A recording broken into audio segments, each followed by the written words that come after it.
الحمد لله نحمده ونستعينه ونستغفره ونؤمن به ونتوكل عليه ونعوذ بالله من شرور أنفسنا ومن سيئات أعمالنا من يهده الله فلا مضل له ومن يضلله فلا هادي له ونشهد أن لا إله إلا الله وحده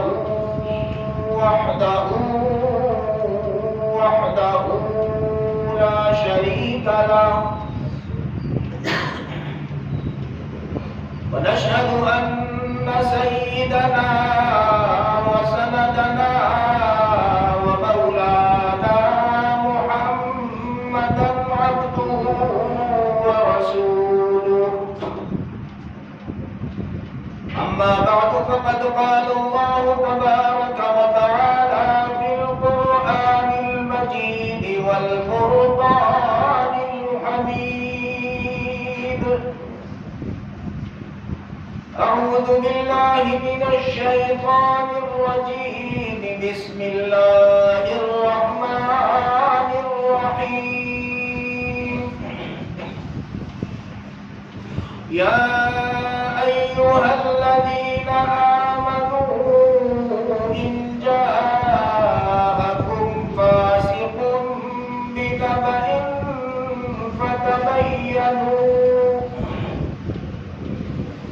فتبينوا أن تصيبوا قوما بجهالة فتصبحوا على ما فعلتم نادمين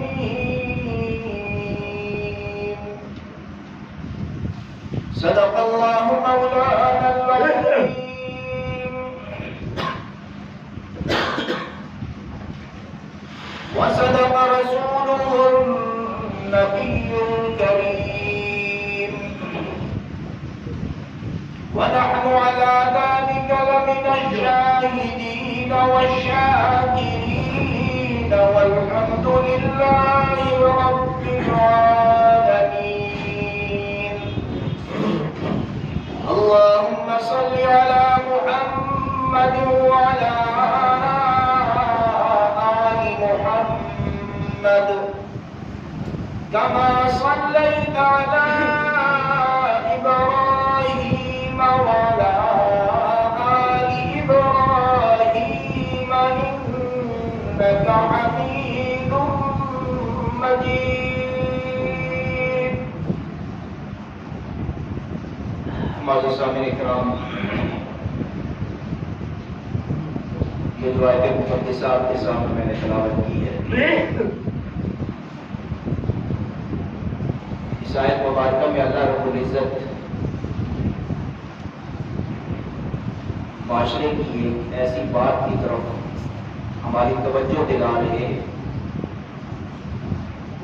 کہ جس سے انسان کی معاشرتی زندگی تباہ ہو جاتی ہے. اگر ہم قرآن کی اس آیت کی روشنی میں اپنی زندگی گزاریں تو انسان کی زندگی کے ہر شعبے میں سکون آ جائے گا. صرف اس ایک اصول کو اگر ہم اپنا لیں تو ہماری زندگی کے ہر شعبے میں سکون آ جائے گا.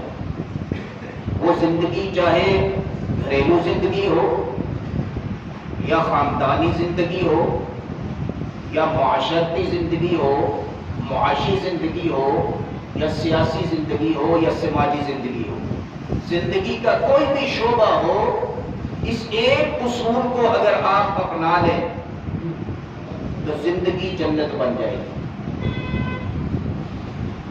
آج ہم جتنی پریشانیوں کے اندر مبتلا ہیں، جتنے جھگڑوں کے اندر مبتلا ہیں، جتنے خاندانی نظام ہمارے تباہ ہو چکے ہیں، گھریلو نظام ہمارے تباہ ہو چکے ہیں، بھائی بہن آپس میں دشمن ہو چکے ہیں، اس کی ایک ہی وجہ ہے کہ اللہ کی اس آیت پر عمل نہ کرنا۔ ابھی جب میں اس کی تھوڑی وضاحت کروں گا بڑی آسانی سے بات سمجھ آ جائے گی، لیکن میں یہ بھی جانتا ہوں اللہ ہمیں عمل کی توفیق عطا فرمائے، لیکن ہم عمل بھی نہیں کریں گے۔ دعا ہے کہ اللہ عمل کی توفیق عطا فرمائے اور اس پر عمل کرنا کوئی مشکل کام نہیں۔ اب اللہ رب العزت نے وہ کیا اصول بیان فرمایا ہے، ایمان والوں کو مخاطب کیا ہے، یا ایھا الذین آمنوا، ایک ایمان والو، ان جاءکم فاسق بنبأ، اگر تمہارے پاس کوئی فاسق آدمی کسی کی خبر لے کے آئے، فتبینوا، اس کی تحقیق کر لینا، اس کی کیا کر لینا؟ تحقیق کر لینا۔ اللہ نے کیا اصول بیان فرمایا؟ زندگی کا سب سے بڑے اصولوں میں سے ایک یہ اصول ہے کہ اللہ یہ فرما رہا ہے کہ اے انسان، اے ایمان والے، اگر تیرے پاس کوئی شخص کسی کی خبر لے کے آتا ہے کہ فلاں شخص نے تیرے بارے میں یہ کہہ دیا، فلاں نے فلاں مجلس کے اندر تیرے خلاف یہ الفاظ استعمال کیے، تو فلاں کی بڑی تعریف کرتا ہے، اس نے تو تیرے خلاف یہ کہا ہے، ایسی کوئی خبر تمہارے پاس کوئی فاسق آدمی لے کے آئے، ایسی خبر جس کو تم نے نہ اپنے کانوں سے سنا ہے نہ اپنی آنکھوں سے دیکھا ہے، تو اللہ نے فرمایا ہے فوراً کوئی رد عمل ظاہر نہ کرنا، فوری طور پر غصے میں کوئی قدم نہ اٹھانا، فوری طور پر اس آدمی جس کے بارے میں یہ بات کر رہا ہے کوئی غلط لفظ منہ سے نہ نکال دینا، اس کو گالم گلوچ نہ کرنا، اس سے جھگڑا نہ کرنا۔ اے مسلمان، تجھے میں رب سمجھا رہا ہوں، فتبینوا، پہلے اس بات کی تحقیق کر لے۔ بات سمجھ آئی؟ پہلے کیا کر لے؟ تحقیق۔ تو فرمایا مسلمان کی یہ شان نہیں کہ ہر سنی سنائی بات پر عمل کر لے، یہ مسلمان کی شان نہیں ہے۔ ہم ہر سنی سنائی بات پر عمل کرتے ہیں، آگے میں اس کی وضاحت کروں گا۔ ہر سنی سنائی بات پہ ہم عمل کرتے ہیں، اسی کی ہم تباہ ہوتے ہیں۔ جب تحقیق کی جاتی ہے پیچھے معاملہ ہی کوئی نہیں ہوتا۔ ہاں، وہ اعمال، وہ چیزیں جن کا تعلق معاشرے کے ساتھ ہے، ان کے بارے میں جب کوئی خبر آئے جس کو تم نے نہیں دیکھا تو تم کیا کرو؟ تحقیق۔ اگر تمہارے پاس ایسی خبر آئے جس کا تعلق معاشرتی زندگی کے ساتھ نہیں ہے، ایمان کے ساتھ ہے، وہاں تحقیق نہیں کرنی۔ بات سمجھیے، تو وہاں تحقیق کی ضرورت نہیں ہے۔ دیکھیں قرآن کیا کہتا ہے؟ ھدی للمتقین، کہ قرآن متقین کے لیے کیا ہے؟ ہدایت۔ اور ہدایت یافتہ لوگ کون ہیں؟ الذین یؤمنون بالغیب، وہ لوگ جو اندیکھی باتوں پر ایمان لاتے ہیں، ان چیزوں پر ایمان لاتے ہیں جن کو نہیں دیکھا، اس کا تعلق ایمان کے ساتھ ہے، یا تحقیق کی ضرورت نہیں ہے۔ ہمارا ایمان ہے کہ اللہ موجود ہے، اللہ کو دیکھا ہے ہم نے نہیں، بن دیکھے ایمان لائیں گے، یہی ہدایت کی نشانی ہے۔ ہم نے فرشتوں کو نہیں دیکھا، فرشتوں پر ہمارا ایمان ہے۔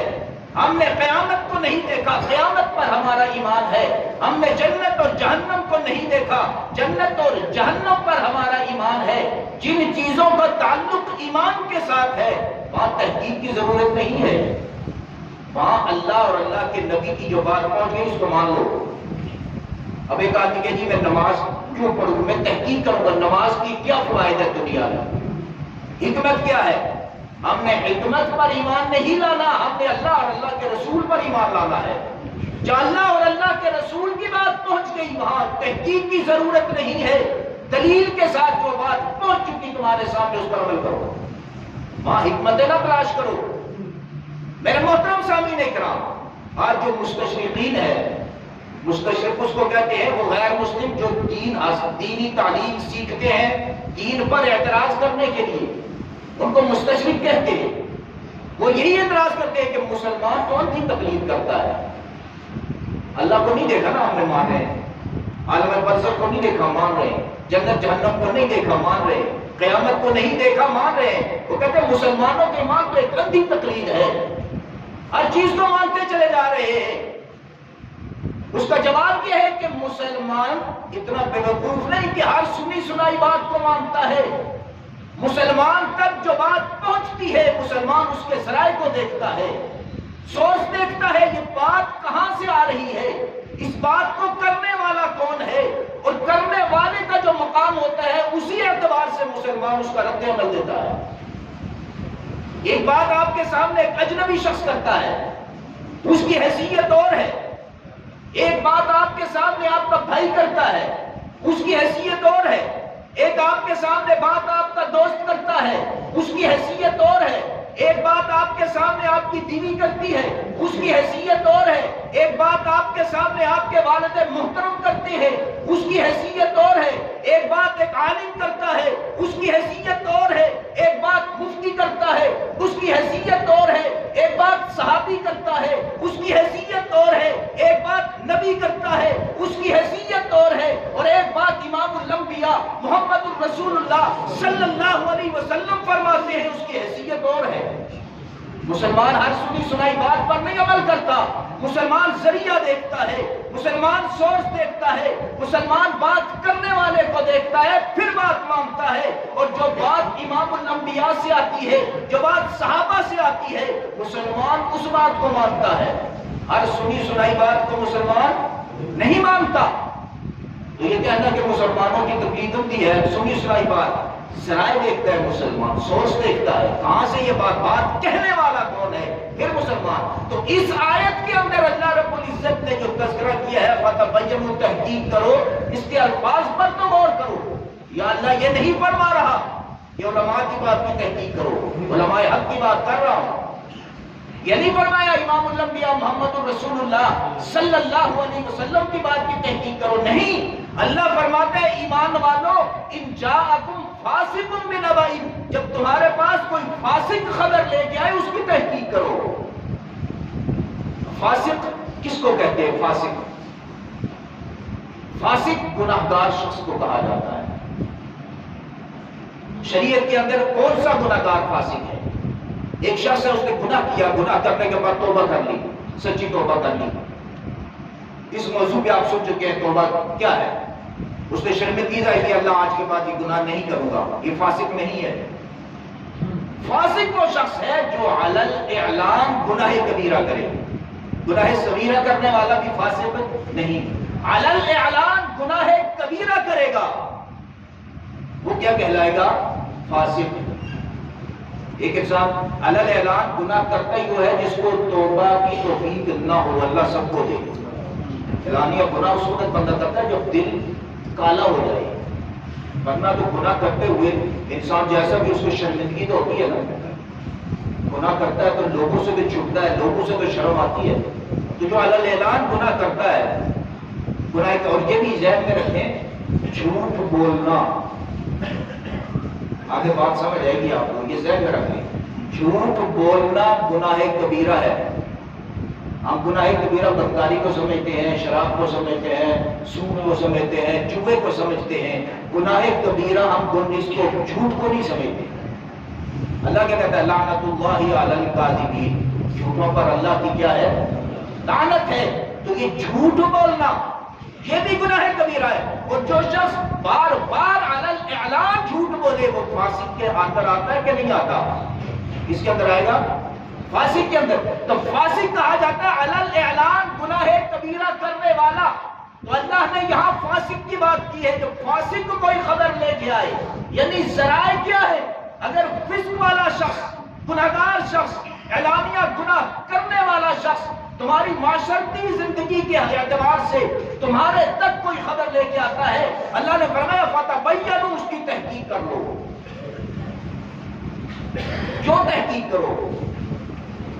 تحقیق کی کیوں ضرورت پیش آئی؟ ان تصیبوا قوما بجہالۃ فتصبحوا علی ما فعلتم نادمین، ایسا نہ ہو کہ اس کی بات پر اعتماد کرتے ہوئے لا علمی کے اندر کسی قوم پر تم حملہ آور ہو جاؤ اور بعد میں تمہیں شرمندگی اٹھانا پڑے۔ بعد میں کیا کرنا پڑے؟ شرمندگی اٹھانا میرے محترم سامعین اکرام، آج ہمارے اس معاشرے کے اندر بہت سارے لوگ ہیں جو لگائی بجائی کرتے ہیں. لگائی بجائی سمجھتے ہیں؟ عورتوں کے اندر یہ چیز بڑی معذرت کے ساتھ زیادہ ہوتی ہے. ریکارڈنگ ہو رہی ہے، کوئی عورت سنے تو پہلے معذرت میں کر لیتا ہوں. عورتوں کے اندر یہ خامی زیادہ ہوتی ہے. پہلے مردوں کے اندر کم ہوتی تھی پہلے، اب مرد عورتوں سے 2 قدم آگے ہیں. خاص طور پہ وہ لوگ جو ویلے ہیں، جن کی ملازمت نہیں، جن کا کام کوئی نہیں، جن کا کاروبار کوئی نہیں، ان کا کام ہی لگائی بجائی ہے. اللہ معاف فرمائے. بات کڑوی ہے لیکن اس معاشرے کی بڑی سچی بات ہے. یہ لگائی بجائی جو کرنے والا ہے، جھوٹی خبریں پہنچانے والا ہے. جھوٹ بولنا کیا ہے؟ گناہ کبیرہ. تو یہ فلسفے کے اندر آیا کہ نہیں آیا؟ یہ جب جاتا ہے اس کا مشن، آج کے معاشرے کے اندر بہت سے لوگ ایسے ہیں، بڑے بڑے اچھے لوگ بھی ہیں، یہ نہیں کہہ رہا سارے ایسے، بڑے بڑے سورج جو لوگ بھی ہیں، نماز پڑھنے والے، عبادت کرنے والے، نیک لوگ، ہر ایک کی یہ خامی نہیں. جو بیل آدمی ہے اس کی یہ خامی ہے کہ وہ لگائی بجائی کرتا ہے. اس کی کوشش ہوتی ہے دو بھائیوں کو آپس میں لڑانا، بھائی آپس میں دشمن بنا دیتے ہیں، نفرتیں پیدا کرتے ہیں، جھوٹ بول بول کے نفرتیں. خود جانتے ہوتے ہیں ہم جھوٹ بول رہے ہیں. اور یہاں تک کہ خامد اور بیوی کے درمیان کئی واقعات آئے ہیں کہ طلاقیں ہو گئی لوگوں کے کہنے پر، لوگوں کی غلط افواہیں سننے پر.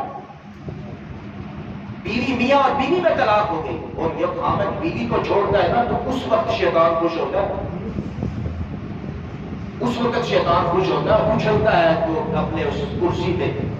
وہ حدیث ہے کہ اس طرف کیا تو میرا وقت یہ موضوع پورا نہیں ہوگا کہ جب کوئی شخص آتا ہے اس کو اپنی کارگزاری شیطان کو سناتا ہے کہ آج میں نے خامد اور بیوی کے درمیان طلاق کرا دی، تو اچھلتا ہے کہتا اصل کام تو نہیں کیا، کیونکہ یہ 2 افراد کی بات نہیں، 2 خاندانوں کی بات ہے. 2 خاندانوں کو جدا کر دیا، 2 خاندانوں کو دشمن بنا دیا. وہ جو دنیا میں انبیاء آتے ہیں نا، ان کا کام کیا ہوتا ہے؟ لوگوں کو جوڑنا، خاندانوں کو جوڑنا. اور شیطان کا کام کیا ہے؟ تفریق کرنا، توڑنا. تو جب خامد بیوی کو طلاق دیتا ہے 2 خاندانوں کی دشمنی ہوتی ہے، تو اس میں سب سے زیادہ کچھ ہوتا ہے. تو ایسے لوگ جو خامد اور بیوی کی لڑائی کرا رہے ہوتے ہیں، ایسے لوگ بھی موجود ہیں جو جھوٹ بول بول کے اولاد کو باپ کے مقابلے میں کھڑا کرتے ہیں. یہ جو جھوٹ بولنے والے لوگ، ان کا کام ہے لڑانا. اب ایک بات میں ذہن میں رکھ لیں، سب سے میں اپنے ایک نظریے کی بات کر رہا ہوں، اپنے ناقص علم کی بنیاد پر. ماں باپ کا تو بڑا مقام ہے. جہاں بھائی کا دشمن ہوگا اس گھر میں سب سے زیادہ بے سکونی ہوگی. جہاں بھائی کا دشمن بنا، وہ گھرانہ تباہ ہو گیا. باقی رشتہ دار کوئی دشمن ہو گیا، فرق پڑے گا لیکن اتنا نہیں پڑے گا. فرق پڑے گا اتنا. جب بھائی کا دشمن بن گیا نا تو یہ سمجھے سارا زمانہ ہی آپ کا دشمن بنا. بھائی تو بھائی کا بازو ہوتا ہے. اب اس کو بھائی کی دشمنی، بھائی کے درمیان دشمنی نہ آئے، اس کی ایک ہمارے اندر برداشت کا مانا ہونا چاہیے. اگر کسی بھائی سے کوئی زیادتی ہو جاتی ہے، ایک بھائی کو نہیں عقل تو دوسرے بھائی کو معاف کر دینا چاہیے. وہ اس کو جوڑ کے رکھنے کی کوشش کرے. ہمارے معاشرے کے اندر ایک سے غلطی ہوتا ہے، دوسرا 10 ہاتھ اس سے بھی آگے چلا جاتا ہے. میں اس کی مثال دیتا ہوں جو میرے ذہن میں آئی. ماں باپ کی مثال ایک درخت کی مانند ہے. اس کی مانند سمجھ لیں، درخت کی مانند ہے. اور جو اس کی شاخیں ہوتی ہیں نا درخت کی، یہ رشتہ دار ہے سارے، ماما تایا پھوپھا مامو چاچا، سارے رشتہ دار کزن جتنے بھی ہیں. یہ شاخیں خالائیں پھوپھیاں، یہ ساری سمجھو اس درخت کی شاخیں ہیں. اسی باپ کے ساتھ اس کا رشتہ جڑا ہوا ہے یا اسی ماں کے ساتھ جڑا ہوا ہے. تو یہ ماں باپ درخت کی مانند ہے، اور ان کے جتنے ان کے ذریعے سے ہمارے رشتہ دار ہیں وہ شاخوں کی مانند ہے.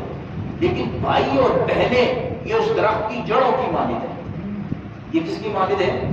جڑوں کی مانند ہے.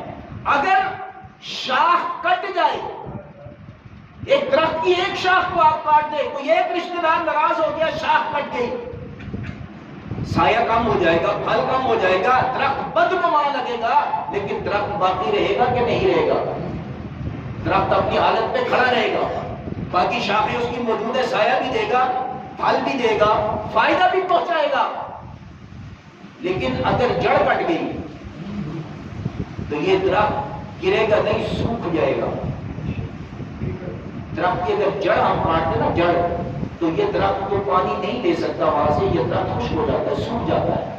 تو یہ بھائی اور بہنیں یہ جڑوں کی مانند ہے، اگر ان میں اختلاف آ گیا تو سمجھے کوئی رشتہ دار کی پھر آپ کا نہیں، یہ درخت خشک ہو گیا، سوکھ گیا۔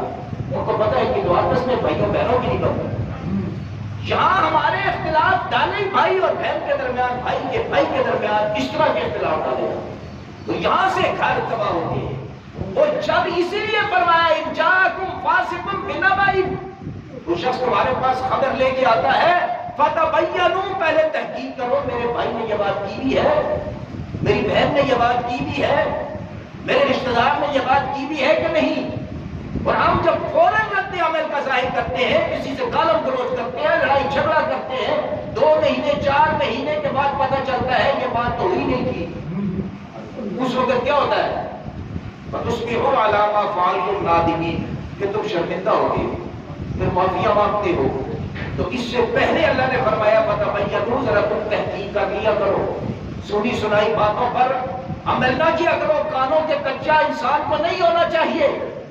اور دوسری بات، انسانیت کا بہترین مرتبہ یہ ہے اگر آپ کسی کی بات کسی کے خلاف سنتے بھی ہیں تو دوسروں تک نہ پہنچائیں، اس کو اپنے دل میں دفن کر دیں، ورنہ آپ کی وجہ سے دوسروں کے اندر جب نفرت پڑے گی اس کا گناہ آپ کے سر پر ہوگا۔ 2 بھائیوں کے درمیان صلح کرانے کے لیے تو جھوٹ بولنا بھی جائز ہے، یہ جائے کہ آپ کسی کی بات سنیں اور اس تک گوڑے پہنچائیں۔ میرے محترم سامعین کرام، کی آیت اتری کب؟ یہ آیت کب اتری؟ یہی واقعہ ایک صحابہ کرام کے ساتھ بھی پیش آیا، اس سے بچنا چاہیے۔ بڑے بڑے لوگ اس میں ملوث ہو سکتے ہیں، پھر اللہ نے اصول بیان کر دیا، اس سے بچنے کا اصول بتا دیتا ہوں، تحقیق کر لیا۔ رسول اللہ صلی اللہ علیہ وسلم نے صحابہ کی ایک جماعت کو ایک قبیلے کی طرف بھیجا کہ وہاں سے زکوٰۃ وصول کرو۔ اسلامی شرعی نظام تھا نا، زکوٰۃ بیت المال میں جمع ہوتی تھی، ایک ریاستی نظام تھا، اور وہاں سے پھر غرباء کے اندر زکوٰۃ تقسیم ہوا کرتی تھی۔ تو یہ صحابہ کی یہ جماعت جس قبیلے سے زکوٰۃ لینے کے لیے گئی، دور جاہلیت کے اندر اسلام سے قبل جس قبیلے کے یہ صحابہ تھے اور جس سے زکوٰۃ لینی تھی، ان دونوں قبیلوں کی دشمنی ہوتی تھی۔ کل اسلام لانے سے پہلے قدیم زمانے میں اسلام نے آ کے دشمنیاں ختم کر دی، پیار اور محبت قائم کر دیا۔ ہم بے شک مسلمان ہیں لیکن ہمارے اندر وہ صحابہ تھے، تو سارے صحابہ بھائی بھائی ہو گئے۔ اب صحابہ کی یہ جماعت زکوٰۃ لینے کے لیے جب اس قبیلے کی طرف گئی اور وہاں پہنچی ان کے علاقے کے اندر، تو اس قبیلے کے صحابہ کی ایک جماعت، مسلمانوں کی جماعت نکل کر صحابہ کی اس جماعت کی طرف آنے لگی، آ رہی تھی۔ ایک شخص آیا، یہ مدینہ طیبہ سے جو صحابہ گئے ہوئے تھے نا زکوٰۃ لینے کے لیے، ان کو آگے کہنے لگا کہ یہ جو جماعت صحابہ تم دیکھ رہے ہو مسلمانوں کی تمہاری طرف آ رہی ہے، یہ تم سے جنگ کرنے آ رہی ہے۔ اور ایک روایت میں ہے کہ اس نے کہا یہ مرتد ہو گئے ہیں۔ اب صحابہ کیونکہ پرانی بھی دشمنی تھی تو وہ اسلام میں ختم کر لیا، کہ ان کے ذہن میں آیا ایسا نہ ہو کہ یہ بندہ صحیح کہہ رہا ہو اور یہ مرتد ہو گئے ہو اور یہ زکوٰۃ سے منکر ہو کے نکل رہے ہو، جنگ کر رہے ہو، تو اللہ کے نبی صلی اللہ علیہ وسلم نے تو ہمیں زکوٰۃ دینے بھیجا ہے۔ تو یہ صحابہ فوراً واپس پلٹ گئے، ان سے ملے نہیں، وہ بھی آ رہے تھے، اس شخص کی بات سنی اور کہاں چلے گئے؟ واپس مدینہ طیبہ تشریف لے گئے، اور وہاں جا کے امام الانبیاء محمد رسول اللہ صلی اللہ علیہ وسلم سے یہ واقعہ عرض کر دیا۔ یا رسول اللہ، کہنے والے نے کہا کہ وہ مرتد ہو گئے اور وہ بھی نکل رہے تھے، تو ہمیں پتا چلا جنگ کے لیے آ رہے ہیں، تو ہم واپس پلٹ گئے۔ تو اللہ کے نبی صلی اللہ علیہ وسلم نے جب سنا تو فرمایا لشکر تیار کرو، ان کے ساتھ جنگ کریں گے، لشکر تیار کرو، ان کے ساتھ جنگ کریں گے۔ لشکر تیار ہو گیا، ساز و سامان سارا تیار ہو گیا، اب مسلمان نکلنے لگے تھے۔ اللہ نے جبریل کو بھیجا، یہ آیت دے کر یا ایھا الذین آمنوا ان جاءکم فاسق بنبأ فتبینوا ان تصیبوا قوما بجہالۃ فتصبحوا علی ما فعلتم نادمین۔ جب کوئی فاسق شخص تمہارے پاس کوئی خبر لے کے آتا ہے، اس کی تحقیق کر لیا کرو، ایسا نہ ہو لا علمی پر تم کسی جماعت پر حملہ کر دو، کسی قوم پر حملہ کر دو، بعد میں شرمندگی اٹھانا پڑتا ہے۔ لیکن لشکر رک گیا اور اللہ کے نبی صلی اللہ علیہ وسلم نے فوراً تحقیق کروائی کہ پتہ کرو کیا معاملہ، وہ کیوں آئے تھے۔ اب جب بعد میں تحقیق کرنے والے کے وہاں جماعت کے پاس پوچھا کہ بھائی تم صحابہ زکات لینے آئے تھے، تم باہر کیوں نکلے؟ ہم نے کہا جی ہمیں پتہ چلا کہ رسول اللہ صلی اللہ علیہ وسلم نے صحابہ کی جماعت بھیج کے زکات لینے کے لیے، ہم ان کے استقبال کے لیے نکلے تھے تاکہ ان کا کیا کریں، استقبال کریں۔ مسلمان کی شان بھی یہی ہے۔ تو وہ جو شخص تھا نا انجانا، اس کو کیا کہا، جہاں فاسق۔ اب کوئی کہ جس وہ تو ہوگی تو صحابی تھا، تو صحابی فاسق ہوتا ہے؟ اس کی کوئی دلیل ہے کہ وہ صحابی تھا؟ اس کی کوئی دلیل ہے؟ وہ شخص جس نے بات کی وہ صحابی تھا؟ کوئی دلیل نہیں ہے۔ تو پتہ چلا وہ صحابی نہیں تھا، وہ لگائی بجائی والا تھا، وہ مسلمانوں کو آپس میں لڑانا چاہتا تھا۔ اب جب بات کا پتہ چلا کہ بات یہاں پہنچی کوئی اور تھی کچھ اور، تو پتہ چلا بعض دفعہ ہم جو چیز دیکھ رہے ہوتے ہیں وہ بھی غلط ہو سکتی ہے۔ صحابہ نے ان کو آتا ہوا دیکھا، انہوں نے سمجھا جنگ کے لیے آئے ہیں، وہ کس کے لیے آئے تھے؟ استقبال کے لیے۔ تو اس لیے فرمایا کہ جب فاسق خبر لے کے آئے کیا کیا کرو، پہلے تحقیق کر لیا کرو۔ آج سوشل میڈیا کا زمانہ ہے، جو خبر فیس بک پہ آتی ہے سمجھ آئے نہ آئے ڈراپ کر کے آگے بھیج دیتے ہیں۔ کوئی تحقیق ہے؟ غلط احادیث نشر کر رہے ہوتے ہیں، کوئی تحقیق نہیں۔ یہ کیا ہے؟ اسی سے تو قرآن نے منع کیا ہے۔ واٹس ایپ پر میسج آ رہے ہیں، ہم بغیر تحقیق کے بھیجتے چلے جا رہے ہیں، ہمیں کوئی تحقیق نہیں یہ صحیح بھی ہے کہ نہیں ہے۔ تو اس ایسی کسی بھی پوسٹ کو آگے فارورڈ کرنا یہ کیا ہے؟ یہ بھی غلط ہے، اسی سے تو منع کیا ہے۔ بعض دفعہ یہ فتنوں کا باعث بن جاتی ہے، اور کئی لوگوں پر آج کل آئی تھی سوشل میڈیا کے ذریعے کوئی تجارت کر رہے ہیں، کوئی باہر ہے، مار کھا رہے ہیں، کیا کر رہے ہیں، یہ ہے بغیر سوچے سمجھے آدمی آگے بھیجتے چلے جائیں، مصیبت گلے پڑ جاتی ہے بات۔ تو تحقیق کے بغیر کوئی بھی کام نہیں کرنا چاہیے میرے محترم۔ اسی طرح میں نے عرض کیا کہ ہماری سیاسی زندگی، ہماری ریاستی زندگی کے اندر بھی یہی اصول ہے، ان جاءکم فاسق بنبأ فتبینوا۔ اسی کمی کی وجہ سے آج ہمارا ملک انتشار کا شکار ہے، اسی ایک تحقیق نہ ہونے کی وجہ سے آج ہم بے چینی کا شکار ہے، ریاستی طور پر، سیاسی طور پر، ملکی طور پر۔ ہمارا المیہ یہ ہے، کسے باشد ہر بندے کے بارے میں بات کر رہا ہوں، کسی کی وہ فیور نہیں کر رہا، میں ایک ممبر پر بیٹھا ہوں، میں قرآن کی آیت کی روشنی میں بات کر رہا ہوں، اس بات کو اپنے ذہن میں بٹھا دیں، اور یہ قرآن کی روشنی میں ہی کر رہا ہوں۔ آج دیکھیں جو شخص جس سیاسی پارٹی کے ساتھ بھی ہے، اس کا لیڈر کوئی بھی بات کر لے، اس سیاسی پارٹی کا جو ماننے والا ہے وہ اس کی بات پر یقین کر لیتا ہے۔ کیا کر لیتا ہے؟ یقین کر لے۔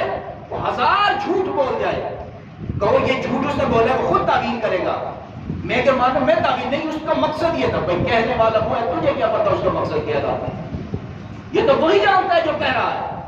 ہم ان کا دفاع بھی کرتے، ان کے جھوٹوں کو بھی چھپاتے، ان کی کسی بات کی تحقیق نہیں کرتے اور حق پر مانتے کہ نہیں؟ اب مجھے بتائیں، یہ ملک سود پر چل رہا ہے کہ نہیں چل رہا؟ جن جن لوگوں کو حکومت ملی میں ان کی بات کر رہا ہوں، کہ جاءکم فاسق بنبأ، کیا سود لینے والا، سود پر ملک چلانے والا، سود پر گھر چلانے والا، سود پر سیاست چلانے والا نیک ہے یا فاسق ہے؟ میں نے کیا عرض کیا؟ گناہ کبیرہ کا مرتکب، اور اعلی اعلان آپ کی شریعت کورٹ میں مفتی تقی عثمانی صاحب کے دور کے اندر سود کو حرام قرار دیا تھا، اس وقت کے اسی ملک کے حکمران نے اسی سود کے خلاف اپیل دائر کر دی سپریم کورٹ،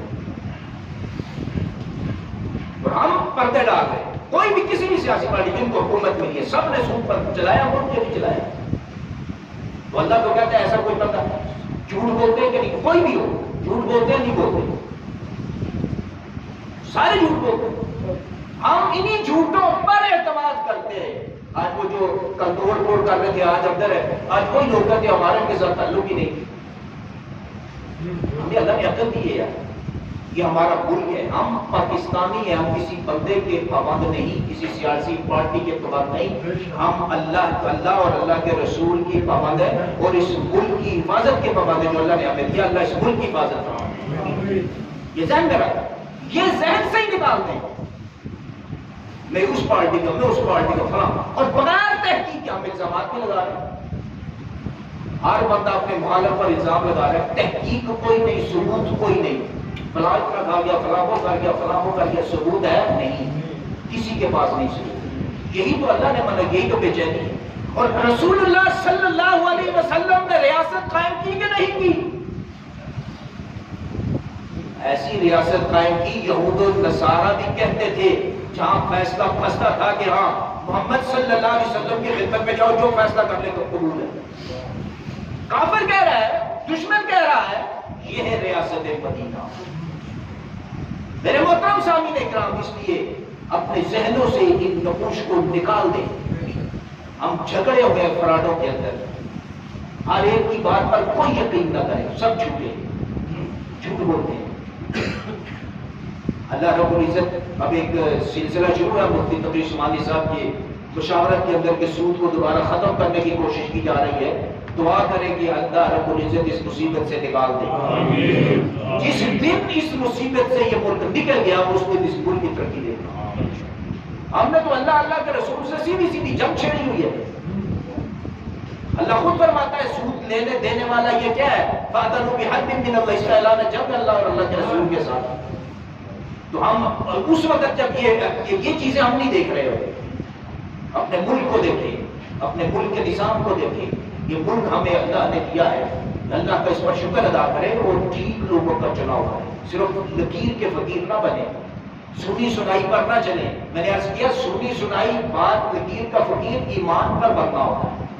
جس کی جو خبر رسول اللہ صلی اللہ علیہ وسلم سے ہے آنکھیں بند کر کے واقع ہے.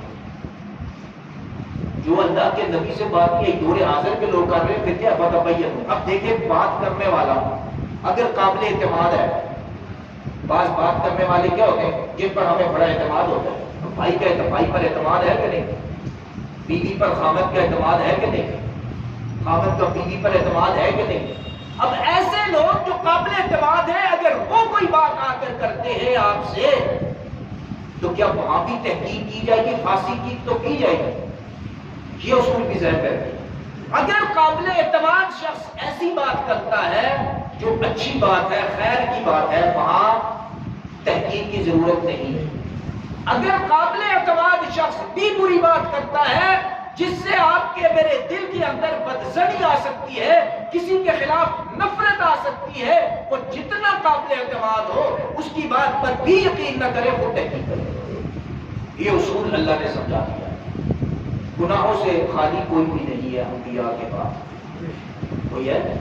کوئی بھی نہیں. اب یہ جو لوگ لگائی بجائی کرتے ہیں اس کی وجہ کیا ہوتی ہے؟ اس کی وجوہات کیا ہوتی ہے؟ ان کو کیا ہوتا ہے کہ یہ کرتے ہیں، اس کی بات ادھر کی، اس کی ادھر کی، اس کی ادھر کی. اس کی وجہ دو وجوہات ہوتی ہیں. نمبر ایک حسد. اگر معاشرے کے اندر کسی انسان کو اللہ نے عزت دے دی، کسی کو مقام دے دیا جس کی لوگ عزت کرتے ہیں، بعض لوگ ایسے ہوتے ہیں ان کو اس سے حسد ہوتا ہے، یار یہ عزت اس کی کیوں ہے، میری کیوں نہیں؟ میری نہیں کرتے، اس کی کیوں کرتے ہیں؟ اب اس حسد کی وجہ سے وہ باعزت آدمی کے خلاف ایک پروپیگنڈا جھوٹا شروع کرتا ہے. جو لوگ عزت کر رہے ہوتے ہیں ان کے کانوں کے اندر جا کے اس کی برائیاں کرتا ہے تاکہ ان کی نظر میں اس کا مقام کم ہو جائے. اب بعض دفعہ تھوڑا سا فرق پڑتا بھی ہے، بعض دفعہ فرق پڑ بھی جاتا ہے. اس شخص تک باتیں ہوتی ہے، کچھ لوگ یقین بھی کر لیتے ہیں کیونکہ اس آیت پر جو عمل نہیں کرتے. تو یہ ذہن میں رکھے اگر ایسا کسی باعزت آدمی کے ساتھ ہو رہا ہے، پریشان بالکل نہ ہو، کچھ بھی اس کا نہیں بگاڑ سکتے یہ حاسدین. اللہ فرماتا ہے وَتُعِزُّ مَن تَشَاءُ وَتُذِلُّ مَن تَشَاءُ. عزت اور ذلت تو میرے ہاتھ میں، تم جو مرضی کرو. سیدنا حضرت یوسف علیہ السلام پر تہمت لگی، پیغمبر ہے آنے والے وقت کے بچے پہ تہمت لگی. تہمت لگنے کے بعد جیل میں بھی رہے. لیکن ایک وقت آیا نا انہی نے جنہوں نے تہمتیں لگائی تھی معافی مانگی، کیا قلنا حاشا للہ، کچھ ہم نے کوئی بات نہیں اس میں نہیں دیکھی، ہم سے غلطی ہو. اللہ نے اسی دنیا میں قرآن میں بیان کر، حضرت مریم پر تہمت لگی، بچے نے گواہی دی، اللہ نے عزت دی کہ نہیں دی؟ تو مجھ پر آپ پر کوئی باعزت آدمی پر کوئی لگا دے، جھوٹ بول دے، خاموشی اختیار کرے، آج نہیں 6 مہینے بعد اللہ خود واضح کر دے گا. یہی نہیں اترے گی لیکن اللہ خود واضح کر دے گا، حالات بتا دے گا یہ بندہ ٹھیک تھا، اس کی برداشت کا وعدہ پیدا ہے. اور دوسرا جو انسان دوسروں کے خلاف برائیاں پیدا کرتا ہے اس کا مقصد بعض دفعہ حسد نہیں ہوتا، اپنی دلی تسکین ہوتی ہے. دو آدمی کسی آدمی کے ساتھ جھگڑا ہے نا، کسی کا لڑائی ہو گئی، جھگڑا ہو گیا، اب وہ تیسرا آدمی کوئی انبن ہو گئی تو یہ جس کا لڑائی جھگڑا ہوا ہے یہ جا کے اس کو اس کے خلاف اور بھڑکاتا ہے. وہ جب آپس میں لڑتے ہیں تو اس کو دلی سکون محسوس کرتا ہے، کہتا ہے بڑا مزہ ہے، اب مجھے سکون آ گیا. اسی طرح بعض لوگوں کی عادت ہوتی ہے خامد اور بیوی کی آپس میں کوئی محبت ہے برداشت نہیں کرتے، ان کی لڑائیاں کرواتے ہیں. وہ جب لڑائی ہوتی ہے کہتے ہیں اب سکون ہے. یہ سکون قلب کے لیے بھی لوگ ایسا کرتے ہیں. یہ جو صرف سکون کے لیے اپنے دلی اطمینان کے لیے ایسا کرتے ہیں، اللہ کے نبی نے اس شخص کو سب سے بڑا بددیانت اور کرپٹ فرمایا. رسول اللہ صلی اللہ علیہ وسلم کی حدیث ہے، فرمایا کہ تو اپنے بھائی کے سامنے ایک ایسی بات کہہ رہا ہے جس کو تیرا بھائی سچ سمجھ رہا ہے اور تو جانتا ہے کہ تو جھوٹ بول رہا ہے تو تو سب سے بڑا بددیانت ہے. یہ مفہوم عرض کیا گیا. اگر کوئی شخص کسی کے سامنے جھوٹی بات کرتا ہے نفرت پھیلانے کے لیے اور وہ جانتا ہوتا ہے نا جھوٹ بولنے والا میں جھوٹ بول رہا ہوں اور سننے والا سچ سمجھ رہا ہوتا ہے، تو اللہ کے نبی صلی اللہ علیہ وسلم نے فرمایا یہ جھوٹ بولنے والا سب سے بڑا بددیانت اور گرفتار ہے. یہ اللہ کے نبی صلی اللہ علیہ وسلم نے فرمایا. ایسے شخص سے اللہ ہماری تو ہم سب سے پہلے تو ہماری حفاظت فرمائے، اس بددیانتی میں کبھی ہم شامل نہ ہوں. اللہ ہی حفاظت کرنے والا ہے، اور ایسے لوگوں کو پھر اللہ ہمارے گھروں کی، ہماری زندگیوں کی، خاندانوں کی بھی حفاظت کرتا ہے. یہ بڑی خطرناک ایک انسان کو ایک ذہنی کوف پہنچانے والی بات ہے. لیکن یہ بنیاد کہاں سے بنتی ہے؟ جب آپ سنتے ہیں اور عمل کر لیتے ہیں. اللہ کہتا ہے سننے کے بعد کوئی رد عمل نہ کرنا، فتبینوا، تحقیق کرنا یہ سچ کہہ رہا ہے یا جھوٹ کہہ رہا ہے. اسی طرح خاص طور پہ جب ہم اور آپ کبھی کسی بچی کا رشتہ کرتے ہیں یا بچے کا رشتہ کرتے ہیں خاندان سے باہر جن کو ہم نہیں جانتے، تو اس محلے کے لوگوں سے کچھ تحقیق کرتے ہیں. یار بتا دو، اب ایک آدمی آیا، اس نے اپنے طور پہ تحقیق کی، اس نے کہا کہ یہ بندہ ٹھیک نہیں، صرف اس کی اس بات پر رشتہ کبھی ختم نہ کرے، پھر خود تحقیق کرے، کسی اور سرائے سے بھی تحقیق کرے. ایک آدمی کے کہنے پر کبھی ایسا نہ کرے. بعض دفعہ ہوئے وہ رشتے توڑ دیتے ہیں، معاہدہ ہو گیا اب نہیں توڑا جا سکتا. اور یہ ذہن میں رکھے 100% کوئی بندہ صحیح ہو ممکن ہی نہیں. نہ میں 100% صحیح ہو سکتا ہوں نہ آپ ہو سکتے ہیں. 100% کون صحیح ہے؟ وہ تو صرف انبیاء کرام تھے. ہر بندے میں غلطیاں موجود، لفظیں موجود، کوتاہیاں موجود. یہ چھوٹی موٹی لفظوں کی وجہ سے رشتوں کو نہ توڑا جائے. آپ کوئی بڑی چیز ہے تو وہ ہے جو مانے باقی تو ہر انسان کے اندر غلطیاں کوتاہیاں ہوتی ہیں.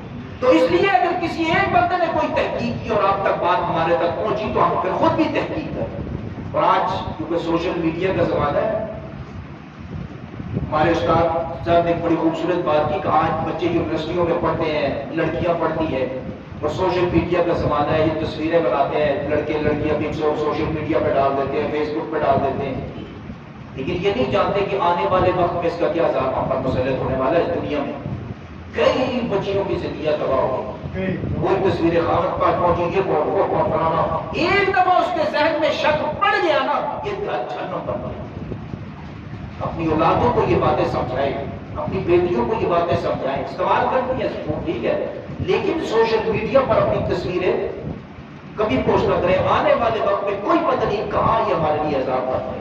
اللہ رب العزت میری آپ کی پوری امت مسلمہ کی اور بچوں کی ہماری ہر برائی سے حفاظت فرمائے، سمجھنے کی توفیق عطا فرمائے. وما علینا الا البلاغ.